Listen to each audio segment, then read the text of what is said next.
교과서적인 거 말고 날 것 그대로 말해주세요. 난 절대 믿지 않을 거야. 어, 어, 어. 처음부터 만약 그런 모습을 봤다면 사실 지금 같은 뭐 말 잘해야 돼.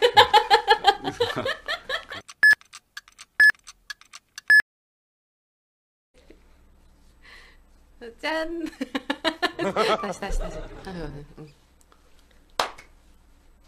짠! 저희 남편입니다. 안녕하세요. 반갑습니다. 아, 어떻게 오늘 영상 출연하게 된 소감이 어떠신가요? 사실 갑자기 찍을 게 있다고 불러서 왔는데 요즘 부부의 세계에 심취해 있다 보니까 아주 재밌는 드라마지. 이런 걸 찍게 될 줄은 제가 이 옆자리에 앉게 될지는 저도 예상 못했고 많은 협조 부탁드릴게요. 뭐 약간 말도 안 되는 얘기 많이 하더라도 너그럽게 지켜봐 주셨으면 좋겠습니다. 네. 네. 아니, 제가 저도 궁금했던 부분이고 많은 분들이 좀 궁금해하실 것 같아서 이제 저는 이제 모태신앙이고 우리 남편은 무신론자예요. 아직도 저랑 교회를 같이 나가긴 하지만 사실 마음속으로 그렇게 막 신앙심이 있진 않거든요. 그래서 이제 이런 조합으로 같이 사는 부부들도 또 다른 분들도 많이 있으실 것 같아서 네, 저희 얘기를 좀 나눠보고자 합니다.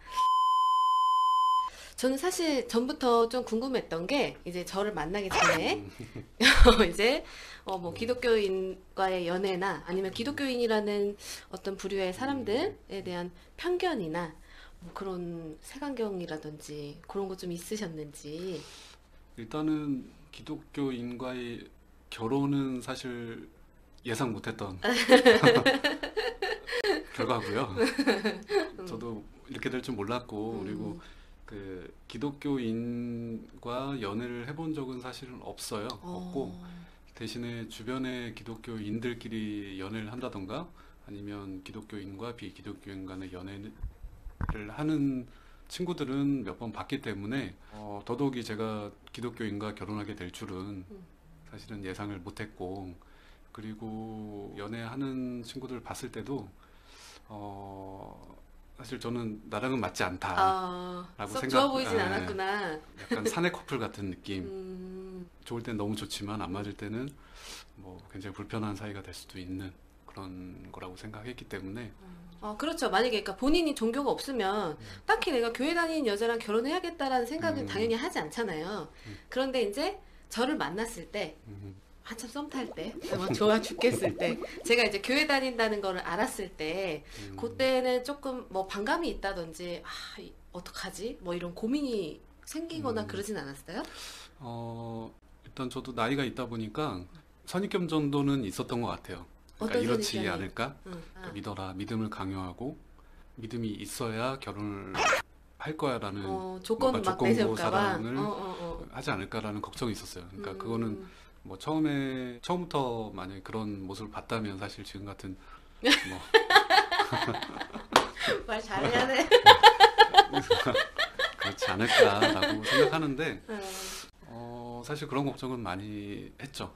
처음에는 신중했죠. 그래서 저도 신중하게 연애를 시작했고 그런 부분은 뭐 똑같지 않았을까 이렇게 생각을 하죠, 사실.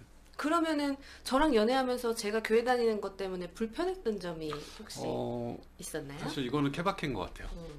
이게 기독교인이라서 불편하다라는 게 아니라 기독교인도 개개인마다 다 성향도 다르고 그렇죠. 원하는 연애관도 다 다르다 보니까 그거를 뭐 상대방이 느끼기에 강요로 비춰지면 받아들이는 입장에서 불편하면 불편한 거잖아요.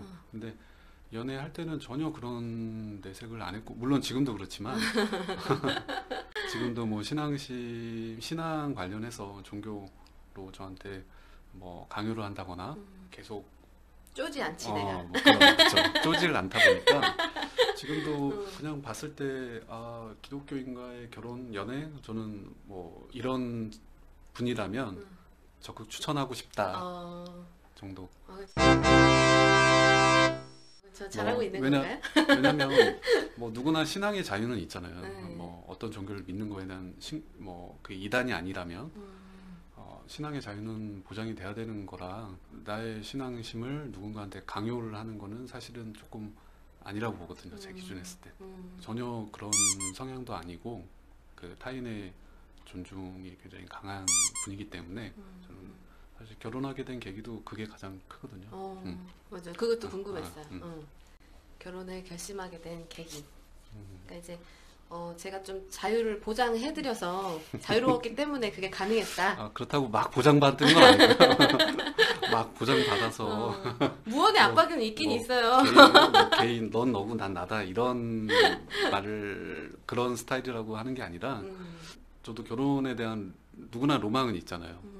근데 제가 존중하는 만큼 저도 존중을 받고 싶고 각각의 인격체로 그래서 저희 부부는 뭐 아직까지도 존댓말을 하고 있고 저보다는 저의 아내를 더 높여주려고 노력을 하고 있고 그러니까 그렇게 하다 보니까 똑같이 저도 그런 존중받고 있고 또 존중을 해주고 존경을 해주는 느낌을 많이 받다 보니까 맞아요. 그 안에서 제 자존감도 올라가고 결혼 생활의 만족도도 많이 올라가고 그런 거거든요.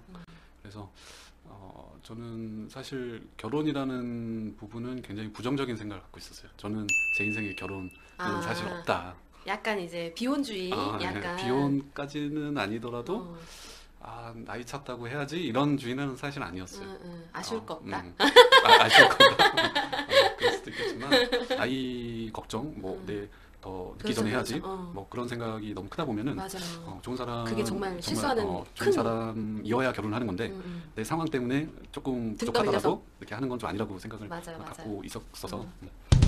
여러분 나이 때문에 너무 강박 가지고 막 지금 연애하는 사람이랑 빨리 결혼해야지 막 그런 생각은 진짜 안 하셨으면 좋겠어요. 정말 마음속으로 진짜 확신이 들었을 때 그때 결혼을 하면 서로 간에 행복한데 약간 막 재면서 막 긴가민가한데 막 나이가 찼으니까 막 그렇게 결혼을 하면 결과가 안 좋아요. 그렇죠? 그럼요. 맞아. 제 주변에도 그렇게 해서 굉장히 불행한 뭐 속된 말로 인터넷에서 보는 그런 결혼 생활들 있잖아요. 뭐 그런 친구들도 있고 그렇죠. 예, 마지못해 사는 그런 느낌에. 그러면은 만약에 여보님이 친한 직장 동료나 후배나 이렇게 결혼을 앞두고 있는 인생의 후배들에게 이제 결혼 선배로서 만약에 이런 비슷한 상황을 겪고 있는 종교가 다른 남녀가 만나서 결혼을 준비하는 과정이 있다면 어떤 조언을 해주고 싶어요? 사실 조언해줄 건 굉장히 무궁무진하지만 뭐 교과서적으로 말해드리자면 교과서적인 거 말고 날 것 그대로 말해주세요.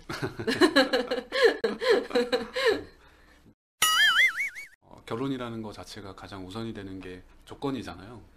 이 사람으로 인해서 내가 행복할까 불행할까 그 조건들이 뭐 사람에서 오는 것도 있겠지만 이 사람의 배경이나 갖고 있는 거에 많이 치우쳐지잖아요. 그렇죠. 그러다 보니까 만약 이 사람이 갖고 있는 거에 더 치우쳐지다 보면 이 사람의 나의 결혼하는 목적이 없어지는 순간 이 사람에 대한 애정보다는 그게 더 애정이 크기 때문에 사실은 거기서 거의 결혼 생활은 끝난다고 보거든요. 제 생각은. 그러다 보니까 뭐 교과서적인 뭐 답을 이렇게 말씀드렸던 게 뭐냐면 결국에는 그런 주변 배경이나 갖고 있는 게 중요한 게 아니라 사실 이 사람의 됨됨이나 그런 위기나 뭐 결혼 생활은 뭐 수만 수천 가지의 위기를 같이 애드립이지. 넘어가는 거라고 하잖아요. 위기 상황이 있었을 때 진짜 최후의 순간까지도 내 편인 사람, 그렇죠. 나를 지지해주는 사람이냐. 사실 저는 그거 하나만으로도 제가 가진 게 뭐 물질적으로 가진 게 많다고 볼 수는 없겠지만 결국에는 이런 좋은 아내가 옆에 있다는 것만으로도 사실 뭐 결혼은 굉장히 잘했다. 뭐 이건 뭐 믿어주실지 모르겠지만 뭐 후에 결혼을 다음 생에 한 번 더 결혼을 하게 된다면 바로 지금 아내와 동공이 막 흔들리는데 결혼을 할 거라고 그렇게 뭐 단언할 수 있죠. 지금은요. 지금은. 그러면은 이제 그 결혼 생활에 있어서 이 종교가 차지하는 비중이 어느 정도인 것 같아요? 크지도 작지도 않은 부분인 것 같아요. 왜냐하면 저희 부부는 굉장히 같은 면도 많지만 다른 부분도 굉장히 많거든요. 그렇죠. 누구나 그렇죠. 거의 어떨 때 보면 굉장히 반대되는 사람하고 결혼한 게 아닌가라고 생각이 들 정도로 맞아요. 이게 종교적인 부분으로 생각을 해보자면 저는 제 인생의 주체가 저라고 생각하거든요. 제가 모든 걸 주체로 생활을 하고 제 생각 대로 뭐 결과가 안 좋더라도 제가 행했던 내용들이 잘못 생각하거나 잘못 판단했기 때문에 결과로 돌아왔다라고 생각하는데 저희 아내 같은 경우는 결국에는 지금 이 상황에 행하고 모든 것들이 그 주님 뜻에 의해서 쓰여짐을 받고 있다라고 생각하고 있거든요. 네, 뭐 그러다 그렇죠. 보니까 그런 부분들을 만약에 자기 주관이 더 세고 그런 부분들을 너는 다름을 인정하지 않는다면 이게 굉장히 큰 트러블이 될 수가 있거든요. 나는 내 주관대로 사는 사람인데 이 기준에 맞춰서 저를 자꾸 당기게 되면은 어쨌든 반발심이 생길 수밖에 없잖아요. 그게 설득이 되면 뭐 아니면 사랑의 감정으로 늘 참는다면 언젠가 더 큰 화를 뭐 불러올 수도 있는 거잖아요. 그러다 보니까 뭐 저희는 그렇지 않지만 뭐 그런 면에서 항상 생각의 다름은 존재하는 거니까 그 점을 잘 서로 네, 인정해주고 인정해주고 배려해준다면 뭐 때때로서는 저희 아내처럼 늘 기다려주고 근데 저는 진짜 여보님이 그래도 주일에 요즘에는 이제 코로나 때문에 영상 예배를 주로 드리지만 신났지 그래서 근데 그 전까지는 지금 결혼 생활한 지 거의 2년 가까이 항상 주일에 거의 진짜 열에 9번은 같이 나가줬거든요. 가서 이제 꾸벅꾸벅 조는 한이 있어도 같이 손잡고 이제 교회를 가주거든요. 그래서 저는 이제 그 점이 되게 이제 항상 되게 늘 고맙고 근데 사실 그게 쉽지 않은 일이죠. 그쵸? 어땠어요?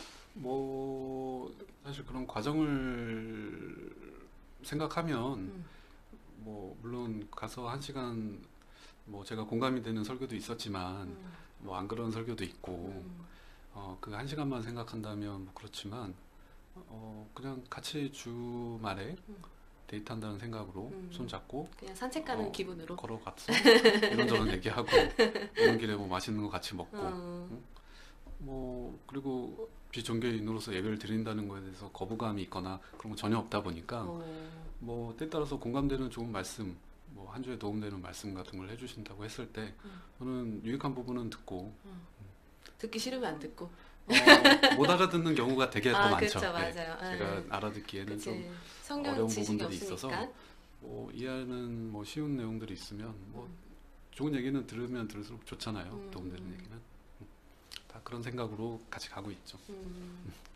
아무튼 고마워요 항상. 근데 이제 뭐 이렇게 소소하게 뭐 같이 이제 데이트한다는 느낌으로 아니면 뭐 돌아오는 길에 뭐 군것질하고 이런 소소한 재미로 이제 간다고 하는데 어쨌든 저 입장에서는 같이 예배드리는 건 되게 큰 축복이거든요. 되게 그런 걸로 싸우는 사람도 많이 있어요. 그럼요. 제 주변에도. 또 뭐 그 부분도 있었지만 이제 결혼을 하고 신혼집을 구하면서 사실은 여기 뭐 저도 이쪽 신혼집을 차리게 되리라고는 몰랐지만 그쵸. 되게 전혀 생소한 동네, 낯선 동네로 맞아요. 왔다 보니까 뭐 이 와중에 뭐 교회마저 혼자 뭐 가라고 하면 저 위험할까봐. 저도 마음이 편치가 않고 뭐 학생들도 신학기 때 새로운 교실로 가는 거에 대한 뭐 공포가 있다고 하잖아요. 그렇죠. 누군가를 만나야 될지도 모르고 새로운 공간 또 적응하는 시간도 필요하고 그래서 그런 부분도 있죠. 맞아요. 제가 이제 교회를 옮기는 거에 대해서 전혀 이제 모르는 사람들 사이에 이제 저를 혼자 보내기가 이제 좀 불안해서 같이 가주기 시작한 것도 사실 있긴 있어요. 근데 한두 달 그렇게 하다가 말 수도 있는 건데 꾸준하게 이제 계속 그게 유지된다는 거에 대해서 저는 이제 굉장히 그거를 고맙게 생각을 하고 있고, 그러면은 제가 이제 궁금한 건 사실 저는 여보님을 충분히 기다려줄 의향도 있고 막 강요하고 싶은 마음도 없고 그렇게 한다고 해서 뭐 그 신앙심이 생기는 게 아니라는 걸 알기 때문에 계속 그냥 저는 그냥 제가 좋은 모습 보여주고 사랑으로 대해주고 섬기면서 기다릴 생각이에요. 그런데 이제 본인은 언젠가는 나도 우리 아내를 따라서 하나님을 믿게 되겠지라는 어렴풋한 약간 그런 느낌 같은 거 있나요? 아니면은 나는 근데 이 생각은 죽어도 바뀔 것 같지 않아. 글쎄요. 저는 이런 뭐 종교를 믿고 안 믿고에 대해서 사실 딱히 거부감이 있는 사람은 아니에요. 그런 거부감, 난 절대 믿지 않을 거야. 막 그렇게 난 고집이 싫어. 막 그렇게 하진 난 싫어. 않는다고. 뭐 종교 갖는 거 자체가 싫어. 이런 건 아니다 보니까 이거는 모르는 것 같아요. 사람 일이라는 게. 앞으로 어떻게 될지 모르겠다. 뭐 그런 관련된 영화도 봤잖아요. 응, 응. 뭐 교회 오빠도 보고 음. 천로 역정도 보고 그리고 제가 막 데리고 다녔죠. 그리고 뭐 무신론자가 음. 그 교회 그 성경을 역으로 아, 예수는 역사다. 그거 그 영화 보구나. 재밌게 봤어요. 저는 되게 재밌게 그것처럼 봤어요. 그 사람도 사실은 그렇죠, 무신론자였지만 그렇죠. 어느 순간 누구보다 더, 그렇게 됐잖아요. 더 신실하게 네, 됐죠. 신실하게 됐으니까. 성경에 이제 그런 말이 있거든요. 나중된 자가 먼저 된 자, 뭐 약간 이런 말이 있어요. 굉장히 짧게 해야 되겠다.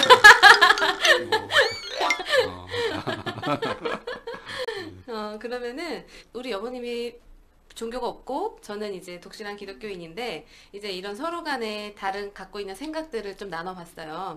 그러면 이제 종교의 유무를 떠나서 부부 생활에 있어서 부부 생활 그냥 좋은 부부 관계를 유지하는 나만의 비법이랄지 비법. 있잖아요. 치트키.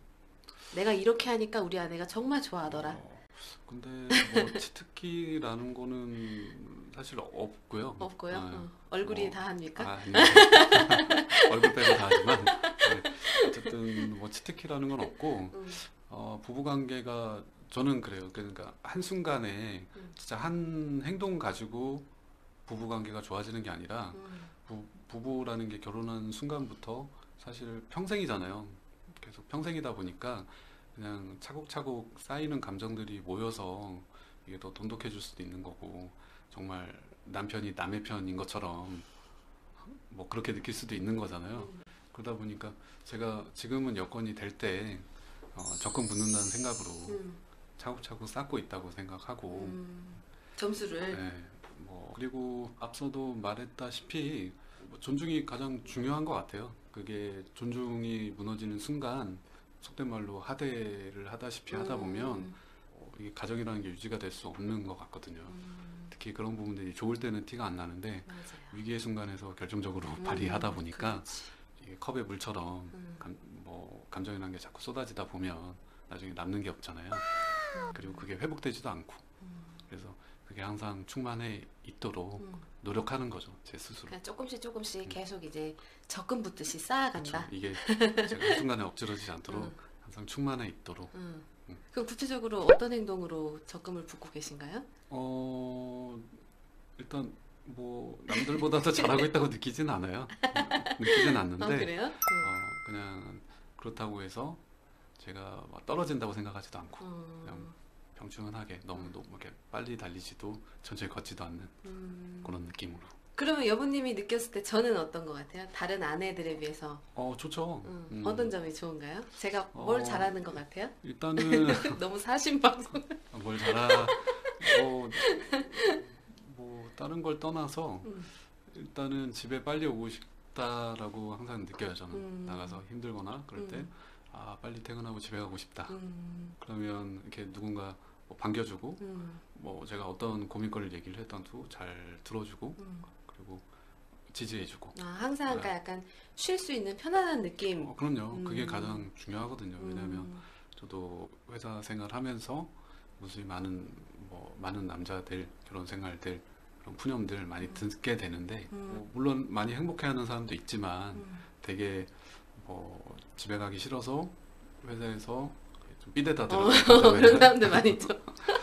굳이 밥을 안 먹어도 되는데 먹고 들어간다던가 맞아. 술을 먹고 간다던가 뭐 그런 사람들도 꽤 많기 때문에 그게 이제 나쁘다고 볼 수는 없지만 저는 이제 좀 다르다는 거죠. 그냥 빨리 집에 가고 싶다. 우리 아내가 있는 집으로.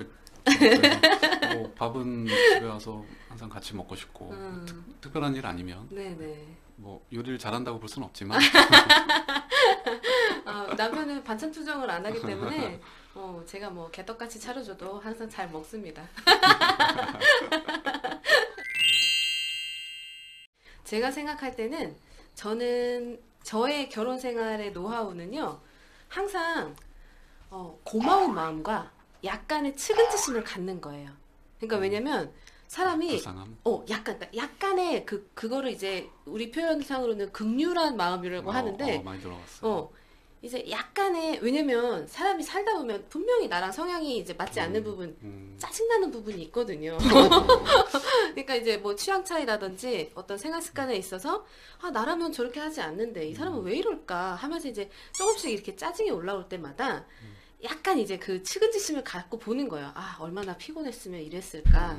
뭐 좀 이렇게 그렇게 바라보고 긍휼한 마음을 가지다 보면 그런 짜증이 좀 이렇게 자연스럽게 내려가기도 하고 또 이제 거기에 걸맞게 항상 고마운 마음이 있어야 돼요. 베이스로 그거는 항상 있어야 돼요. 그래서 나는 여보님한테 늘 항상 고마운 마음이 많이 있다 보니까 좀 짜증나게 해도 그게 이제 금방 상쇄가 되더라고.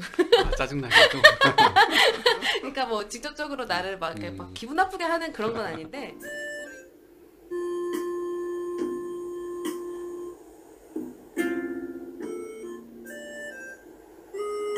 정말 회사 생활이 얼마나 힘들면 집에 와가지고 저런 걸로 스트레스 풀고 아 정말 아이 같다 귀엽다 이러면서 이제 그거를 막 받아들이고 또 그렇게 바라보면 또 정말 귀엽거든요. 약간 이제 그런 어떤 이런 심리적인 그런 것들이 이 관계를 유지하는 데 있어서 굉장히 저는 중요하다고 생각을 해요. 그래서 우리 여부님이 얘기한 거는 할 수 있을 때 조금씩 이제 정립해서 잘해주는 거. 그리고 저는 이제 가장 중요한 거는 항상 고마운 마음과 약간 긍휼한 마음을 갖는 거. 요거가 이 관계도 유지하는 데 있어서 굉장히 중요한 포인트라고 생각을 하고, 그리고 이제 이 사람은 저한테 그런 말을 많이 했어요. 그래서 오늘은 얘기를 안 했는데, 좋아하는 거를 해주려고 하지 말고 싫어하는 거를 피할 생각을 해야 된다. 그것도 저는 굉장히 동감하거든요. 그래서 그런 거, 그거가 이렇게가 포인트인 것 같아. 이 사람이 싫어하는 행동을 하지 않는 거, 그리고 고마운 마음 갖는 거, 긍휼한 마음 갖는 거, 그리고 평상시에 여력이 될 때 조금씩 점수를 쌓아 놓는 거. 이렇게 정도 될 것 같아요. 그죠? 그러면은 이제 마지막으로 우리 시청자분들한테 또 해드리고 싶은 인사말 있나요? 일단 제가 이게 처음 이렇게 아내의 제안으로 영상 나오게 됐는데 이게 너무 재밌죠? 처음이자 마지막일 것 같은데 뭐 이렇게 찍자 뭐 같이 촬영하자라고 하면 저는 사실 뭐 거부감이 있진 않아요. 뭐 그런 거에 대한 거부감은 없기 때문에 혹시라도 나중에 카메오로 출연하면 여러분들 재밌으셨다면 종종 불러드리겠습니다. 네. 재미는 없었을 것 같아요. 재미는 전혀 없는데 난 재밌는데 우리끼리니까 그렇구나. 우리끼리니까 그렇고 아무튼 감사합니다. 빨리 인사하고 이제 우리 마무리할까요? 네. 인사해줘요. 네. 또 볼게요. 또 봬요. 감사합니다.